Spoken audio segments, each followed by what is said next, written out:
তো গাইস, এবার ব্যাপারটা হচ্ছে,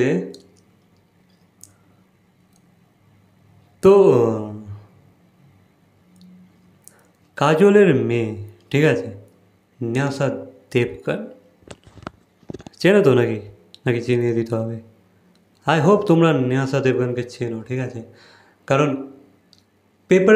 পেপারাজিরা ভাই তার পিছনে পড়েই থাকে, ঠিক আছে। সে যখন কোনো পার্টি করে বা কোনো ইভেন্টে আসে বা কোনো ফিল্ম প্রিমিয়ারে আসে বা কোথাও আসে, ঠিক আছে, আই থিঙ্ক তোমরা দেখেছো তাকে। তো তোমাদেরকে জানিয়ে রাখি, তোমাদের কি মনে হয়, কাজলের মেয়ে কি অভিনেত্রী হতে চায়? সে কি সে কি তার ক্যারিয়ার বলিউডের মধ্যে গড়তে চায়? সে কি একটা হিরোইন হতে চায়? What do you think? Okay, সে বিষয়ে আমি পরে আসছি, তবে আগে জানিয়ে রাখি, কাজল জানিয়েছে কাজলের ছেলে মেয়ে কিন্তু কাজলের সিনেমা মোটেও দেখতে পছন্দ করে না, ঠিক আছে। ইয়েস, এমনটা কিন্তু কাজল জানিয়েছে। এবার এর পিছনে কারণটা কি? এর পিছনে কারণ হচ্ছে, কাজলের ছেলে মেয়ে নাকি কাজলকে অন স্ক্রিন কাঁদতে দেখতে পারে না, বুঝতে পারছো? কাজল যে কান্নাকাটি করে সিনেমার মধ্যে, তারা নাকি ওই কান্নাকাটি বা দুঃখের সিনগুলো কাজল যখন কাঁদছে সেগুলো নাকি তারা জাস্ট সহ্য করতে পারে না, তারা জাস্ট নিতে পারে না, ঠিক আছে। তাদের খুব কষ্ট হয়। তারা তাদের মাকে যখন অন স্ক্রিন কাঁদতে দেখে বা কোনো ইমোশনাল সিনস করতে দেখে, তাদের নাকি খুব কষ্ট হয়। এবার কাজলের মন্তব্য হচ্ছে, তারা ভাবে যে তার মা নাকি রিয়ালিটিতে কাঁদছে।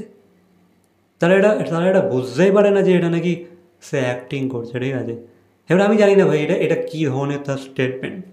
কাজল বলছিল তার মেয়েরা নাকি বুঝতেই পারে না যে এটা একটা অ্যাক্টিং, ইউনো, এটা তার প্রফেশন, তাকে করতে হয় এটা, এটা রিয়ালিটি না। এবার আমি বুঝতে পারছি না, তাদের এত বড় বড় ছেলেমেয়ে হয়ে গেছে, তারা কী করে এই জিনিসটাকে এখনও মানতে পারেনি যে ভাই এটা একটা অ্যাক্টিং। যারা ওই অ্যাক্টিং ঘরানাতেই বড় হয়েছে, ছোটোবেলা থেকে মা বাবাকে দেখে আসছে যে ভাই সবটাই অভিনয়, সিনেমায় যা দেখছে সবটাই অভিনয়, ইমোশনাল সিন থেকে, রোম্যান্টিক সিনস থেকে, ফাইটিং সিনস, সবটাই অভিনয়, ঠিক আছে।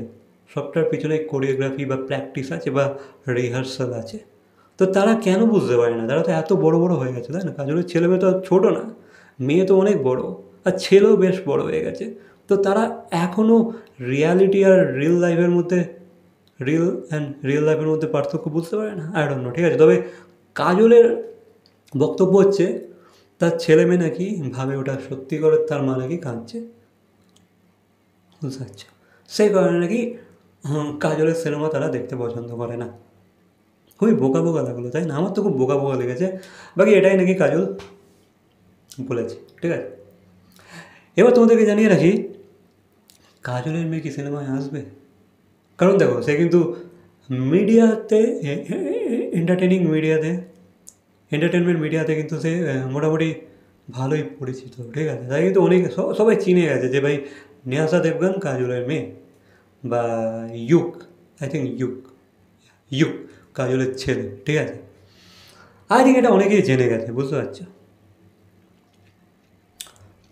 বাট কাজল জানিয়েছে, না, নেহাসা দেবগানের বলিউড ইন্ডাস্ট্রিতে আসার কোনো ইচ্ছে নেই, সে অভিনেত্রী হতে চায় না। কিন্তু ভাই তাকে এত পেপারাজিতে থ্রুতে তাকে এত লাইমলাইটে রাখা হতো, ভাই, যেখানেই দেখছি পেপারাজি, মানে যেখানেই নেহাসা দেবগান, সেখানেই তার ফটো ক্লিক, ভিডিওস, বাইটস নেওয়ার চেষ্টা, সবটাই তো আমরা দেখেছি, ঠিক আছে। আর জানি না এটা কী ধরনের জিনিস, কারণ পেপারাজিরা তাদেরকে ক্লিক করে যারা ক্লিক হতে চায়, বুঝতে পারছো। কারণ এগুলো পেড সার্ভিস হয়, তারা তারা টাকা দিলে তারা তাদেরকে ক্যাপচার করে বা ক্লিক করে তাদের ফটো বা তাদের ভিডিও ক্লিক করে, ঠিক আছে। জানি না কাজল কেন বললো যে ভাই তার মেয়ে এই ইন্ডাস্ট্রিতে আসতে চায় না। তবে একটা সময় কি তাদের ডিসিশন ছিল, বা তার মেয়ের কি পরিকল্পনা ছিল বলিউডেতে আসার? সেই কারণেই কি সে পেপারাজিদের সামনে এসে দাঁড়িয়ে পড়তো পোস্ট মেরে? সে কারণে কি? আর রিসেন্ট কি সে মত চেঞ্জ করেছে নাকি? আর অন্য, ঠিক আছে। বাট কাজল কিন্তু বলছে তার মেয়ে নাকি ইন্ডাস্ট্রিতে আসতে চায় না, বা বলিউড বা এন্টারটেনমেন্ট ইন্ডাস্ট্রিতে আসতে চায় না, বা অভিনয় করতে চায় না, বুঝতে পারছো, এমনটাই জানিয়েছে। আর সে এটাও জানিয়েছে যে তার ছেলেমেয়েরা যেটাই করবে সেটাতে সে ফুল সাপোর্ট দেবে, কারণ তারা যেটা মন থেকে চায়, যেটা তারা মন থেকে করতে চায় সেটাতে তারা সাকসেসফুল অবশ্যই হবে। তাদেরকে জোর করে তারা কিছু করাতে চায় না, ঠিক আছে।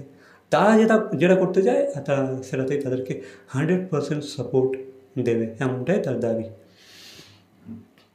বাট আমার মাথায় এটা ঢুকছে না, একটা তো প্রথম তো ভাই বোকা বোকা লাগলো ওই ওই ওই জিনিসটা, যেটা মাকে কাঁদতে দেখলে তারা কেঁদে ফেলে, কষ্ট পায়। মানে রিল আর রিল লাভের মধ্যে পার্থক্য এখনও বুঝতে পারে না, এটা তো আমার বোকা বোকা লাগলো। বাকি যদি কাজল মেয়ে ইন্ডাস্ট্রিতে নাই আসতে চায়, তাহলে এত পার্টিতে গিয়ে, এত পেপারসের সামনে এত পোজ মেরে, হ্যাঁ হতে পারে হয়তো তাকে, হতে পারে যেহেতু কাজলের মেয়ে, হয়তো পার্টিতে যেহেতু যেহেতু বলিউডের সাথে তার একটা ভালো রিলেশন আছে, বা বলিউডের অ্যাক্টরদের ছেলেমেয়েদের সাথে তার একটা ভালো রিলেশন আছে, সেই কারণে হয়তো তাদের পার্টিতে গেলে পেপার দিলে হয়তো তারও ফটো ক্লিক করে ফেলতো, এটাও হতে পারে, ঠিক আছে। কিন্তু সেই সময় দাঁড়িয়ে আমার যেটা মনে হয়েছিল যে এগুলো পেড ছিল, ঠিক আছে, এগুলো পেড সার্ভিস ছিল, বা কাজলের মেয়েও চেয়েছিল অভিনেত্রী হতে।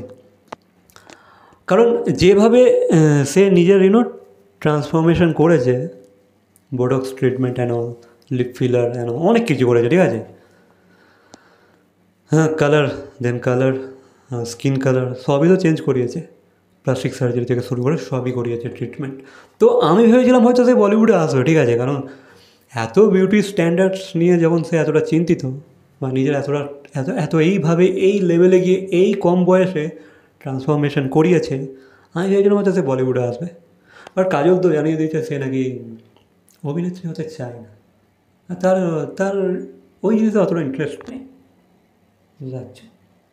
তো আমারও মনে হয় হয়তো নেহাসা দেবগনকে আমরা কোনোদিনও অভিনয় করতে হয়তো দেখবো না, ঠিক আছে, বা এই বলিউডের ফিল্ডে হয়তো আমরা তাকে দেখতে পাবো না। যেই জিনিসটা অনেকে আশা করেছিল যে কাজলের মেয়ে হয়তো একদিন বলিউডে ডেবিউ করবে আর সিনেমা করবে, বা সিনেমাতে হিরোইনের রোল করবে, বুঝতে পারছো। সো হ্যাঁ, অনেকের আশায় পানি ফিরে গেল, ঠিক আছে, অনেকের আশায় জল ঢেলে দিয়েছে কাজল। সো বাকি তোমাদের কী মতামত, তোমাদের কী মন্তব্য এই বিষয়ে অবশ্যই কমেন্ট করে জানাবে। এই দুটো বিষয়ে তোমাদের কী মন্তব্য অবশ্যই কমেন্ট করে জানাবে। আর ভিডিওটা ভালো লাগলে লাইক, কমেন্ট, শেয়ার, সাবস্ক্রাইব। তো দেখা হচ্ছে পরবর্তী কোনো ভিডিওর সাথে। Till then, by.